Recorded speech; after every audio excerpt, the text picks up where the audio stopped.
Welcome to the recording for the Huxley Middle School Action Plan by James, Kelsey, and Megan. We will begin by reviewing the data from our overview where we looked at what we're going to determine as our learner-centered problem.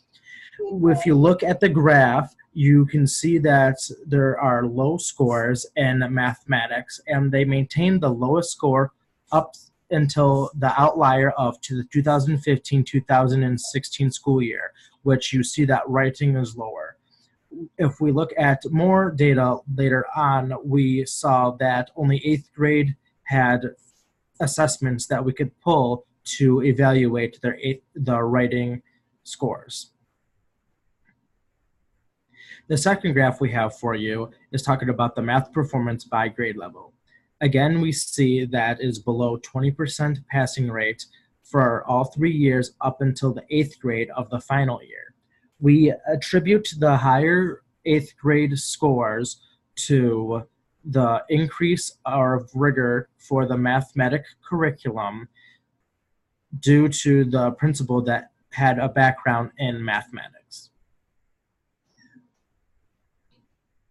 We have our learner-centered problem and instructional goal. Our learner-centered problem is students have difficulty with engaging in content-focused and extended dialogues that deepen their understanding in math. Our instructional goal is, as teachers will facilitate student thinking and build a more student-centered classroom by incorporating partner and small group work as well as discussions into the daily curriculum. Additionally, we will provide activities scaffold for the student understanding. We will also provide scaffolding opportunities for students to discuss their ideas and feel confident in engaging in a classroom discussion. We have several research-based strategies that we will implement. A brief overview of the classroom that we will see is that each math class will start with 15 minutes of Alex Math. Then we will see a teacher modeling new concepts before releasing students to attempt the concepts on their own. Students will be given an opportunity to work through the problems and discuss concepts with classmates through partner and small group work. We will see students taking accountability for their work by actively discussing approaches they took to solve the problem. We will hear students engaging in math talk that connects to the content and builds and extends on the thinking of their peers. Teachers will check for the understanding throughout the lesson and have open-ended questions and monitoring for each of the group work. Each concept taught will be scaffolded to ensure students are engaged and the students can explain the work through new academic challenges and given the necessary support to truly master new content and skills. The first two instructional strategies we have are Think, Pair, Share, and small group work. Think, Pair, Share is a strategy will be integrated in daily lessons. According to the article that we found by Nugraha, using the Think, Pair, Share model increases students' self-efficiency in math. The other article we found states that the Think, Pair, Share model sets the state for students to be productive learners. Small group work will be integrated into daily lessons. Results will be monitored daily for understanding. Hoffman and Nurser share the group discussions are effective when students can share ideas, support them with reasons, and discuss different views, and resolve views to reach an agreement. This shows that the teachers can use probing questions in small group instruction to build these discussion skills. The next two strategies we have are Alex Math and differentiating learning based on individual student needs. Alex Math will be required in the first 15 minutes of each class period. Alex is an online math program that provides scaffolded interaction with math problems to enable students to improve their math skills. Several studies have been conducted showing an increase in student math achievement by participating in Alex weekly concept mastery. Differentiating learning based on individual needs. Doublet shares about the process of introducing differentiation through the evaluation of formative assessments at Cloverdale Middle School. In our school, formative assessments will be evaluated to both guide instruction by understanding students' grasp of learning objectives and group students according to their need. Some additional research-based instructional strategies that we will be using are modeling concepts and using think alouds. With modeling concepts, we expect that teachers will model the new mathematical concepts for students prior to assigning classwork and homework. When we do this, it'll provide cognitive support to students that need to improve their problem-solving skills. One example that we found from Rosenstein's article is that this allows students to review a worked problem and then to solve a new problem using the same strategies that they learned from the previously worked problem. A quote that we found in Bernadowski's article that we thought really applied well to think alouds in the classroom is, using think alouds in a math classroom allows students to stop periodically, think about their thought process, and verbalize what is happening in their minds as they read and solve word problems. By modeling what types of behaviors are needed to solve math problems, classroom teachers are providing students with the opportunity to become cognizant of the many strategies they use and to monitor behaviors that good problem solvers use. The first step of our professional learning plan will be that teachers are going to complete some professional learning themselves that will be led by the academic coach. These sessions are going to be focused on effectively implementing Think, Pair, Share, partner and small group work. They're also going to be on modeling and using think alouds, and also the ALEX math program as far as how to use the program and how to track the data. The academic coach and the leadership team are responsible for creating these professional learning sessions, and the academic coach, leadership team, and teachers are the people that are involved. The teachers will have to attend. These should occur by the end of October, but you will not only attend the large group sessions, you will also be doing ongoing professional development in the grade level meetings on a monthly basis.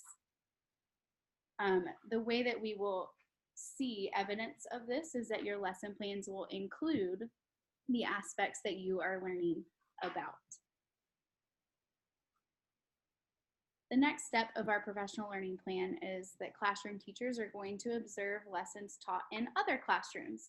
While you're doing this, you're going to be evaluating the effectiveness of Think, Pair, Share, of partner and small group instruction, and also of modeling and think alouds. You're going to be offering feedback to your peers, and you're also going to take what you learn back into your own classroom. Classroom teachers are responsible for this. And the evidence that you will be providing is that you're going to provide feedback within 48 hours after an observation. And this will be emailed, and we are going to be using the tuning protocol that we will provide for you and explain.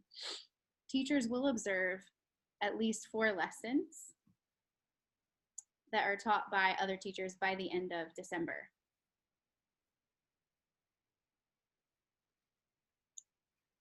The next step of our professional learning plan is that teachers are going to evaluate responses to the student surveys and to answers in student focus group. These surveys are based on discussion opportunities and the facilitation of student thinking and confidence in math. The focus groups will be guided by a similar set of questions on the same topics. The classroom teachers are responsible for this, but the students are also involved. The evidence is going to be the student responses that we receive from these focus groups and from the surveys.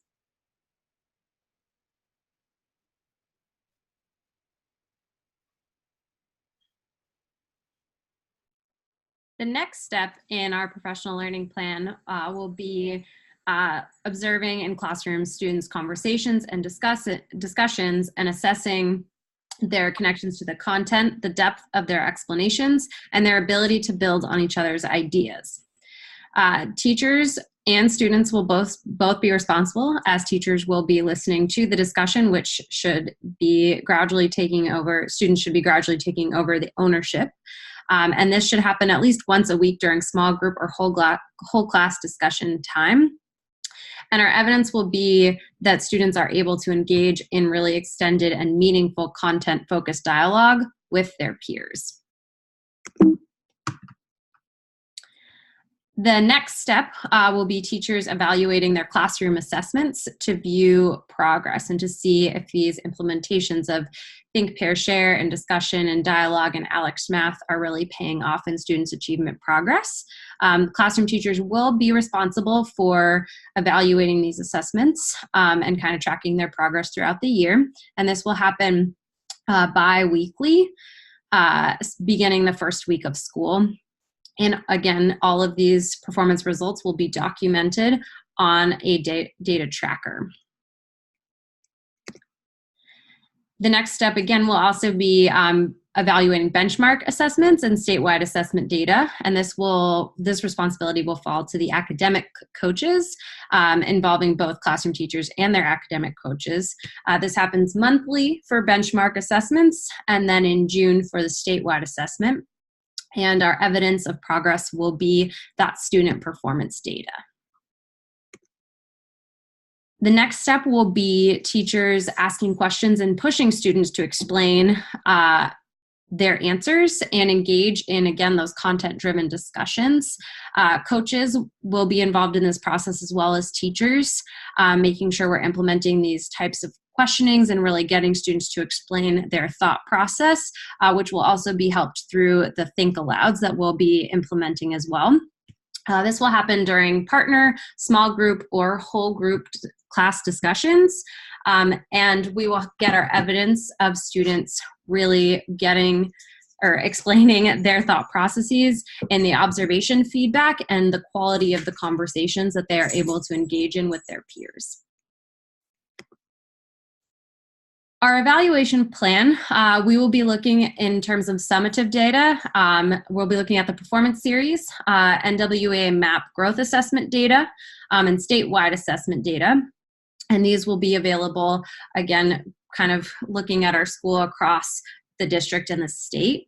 And then we'll also be looking at our formative data within our classrooms. We'll be looking at those student surveys and focus groups to see what the students are saying and thinking and feeling about these implementations. We'll also be looking at classroom assessments, quizzes, exit tickets, whiteboard work, and also those classroom observations, both by peers and coaches and leadership team. And finally, we want to open it up and ask some questions and get some input from everyone, because this is a process that is involving all of us, and we want to make sure we all are taking ownership and feeling comfortable. So we're wondering, first, whether we prefer ongoing professional development to be taking place in grade level teams or versus a school-wide setting. We're also wondering how we can best support our teachers, you guys, in terms of collecting and analyzing data using ALEX, as this will be a new program for us. Thirdly, we are wondering how many teacher observations you would like to complete as you integrate the partner work, small group work, modeling, and Think Alouds in your classroom. How many observations do you think will be helpful to have? We're also wondering, how should we use the summative data to evaluate the progress of our action plan? If you all have any ideas about how we can really integrate that data and be constantly reevaluating. And finally, we're wondering what formative assessments you believe will be the most beneficial when reviewing these instructional strategies in our classrooms. And we're really excited to hear from all of you.